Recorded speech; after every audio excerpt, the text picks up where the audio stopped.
If you want to know how to fix your TikTok sound is not working, this might be the only video that you'll ever need to watch on the internet. So let's get straight into the video. So as you can see, when I open my TikTok, it's clearly not giving any sound. So there might be a couple of things that you could be messing up with. The first thing is, of course, your phone sound. So if it is turned off, you might need to simply go ahead and turn on your phone sound.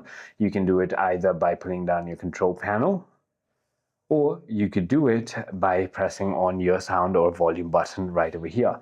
The other thing could be your settings. So simply go ahead and tap on your profile and go to your settings and privacy. This is where you want to simply go ahead and head all the way down until you find free up space, and then click on clear cache. This should go ahead and solve your problem as well if it hasn't already. If that is not the case, then you might have no other options but to try to uninstall and reinstall the application, which should go ahead and fix your problem. I hope this video clarifies everything for you. If you have further more queries, feel free to comment down below, and I'll see you on the next one.